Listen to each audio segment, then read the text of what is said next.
The final stitch is called Florentine stitch and it creates a bit of a wave.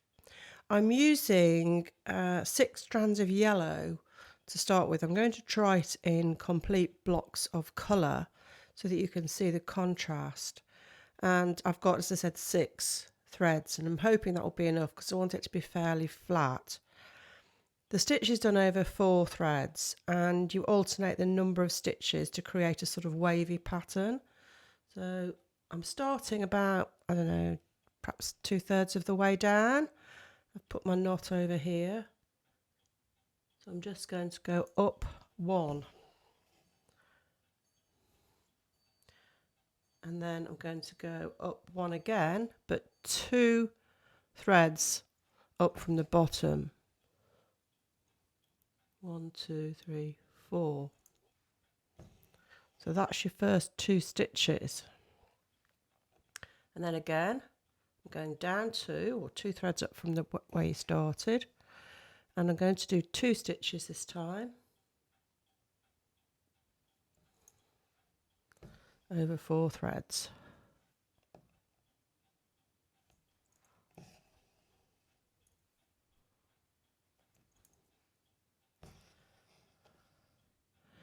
And next, again, go down 2, always down 2. I'm going to do over 3.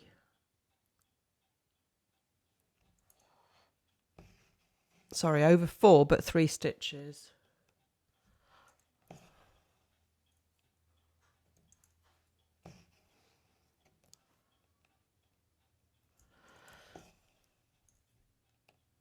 And then I'm going to do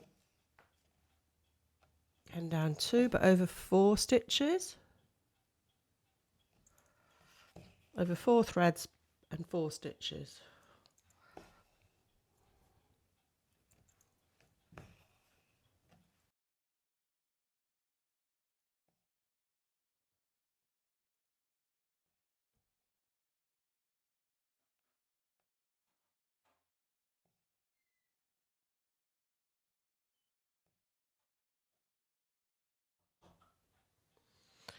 And that's the top of the pattern. So go down 2 and now repeat the other side. So forms a mirror image.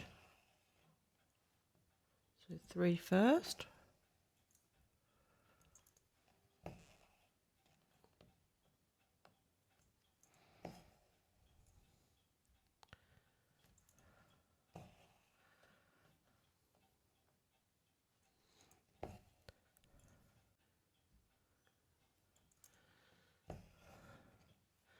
There are lots of variations of this stitch, and you often see it done in blocks of colour, so it looks really striking.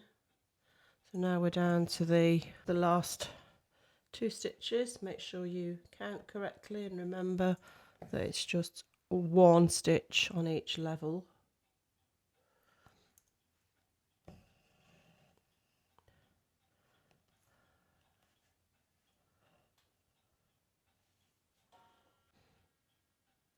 And that basically forms your block. And then you can repeat.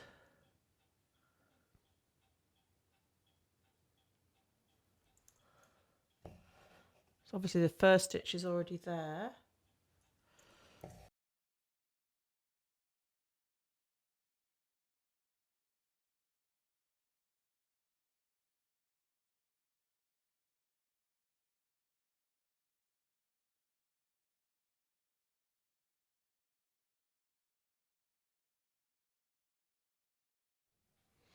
I couldn't do the whole pattern obviously, so I've finished here leaving a 1 hole gap. And when you cut your knots off, just be careful that you have trapped your thread underneath. It's quite difficult to know exactly where to start and finish, so just think about that before you do it. So the next row, I'm going to start again on the left so that you can see how it works. You can go backwards and forwards eventually. So that goes underneath over 4 threads and then up 2 to meet the one on top. So it's it's actually reasonably straightforward.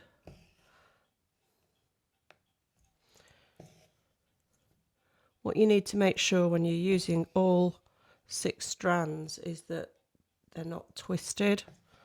So you can use your laying tool, but every now and then just check that your threads look nice and straight.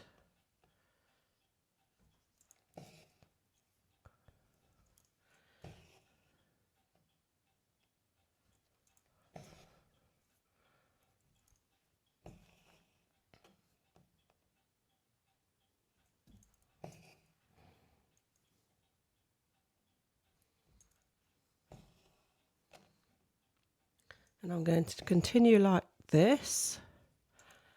And then I think I'll put the green, the pale green, underneath. And I will return and show you. And then I'm going to start just going backwards and forwards. I think it's easier with the starting and finishing stitches.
I've got my brown in and I'm just going to do a row of brown on top here. So you just do the opposite, obviously.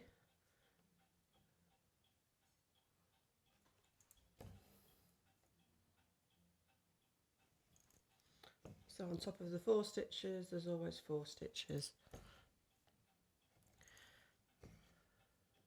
Be careful when you get down the bottom that you work out where to go to. I've just noticed that I think I've got another row of Hungarian grounding to do. I should have gone into the next row. So just watch that. And we're going to do a check of all of those sort of things before we do the borders.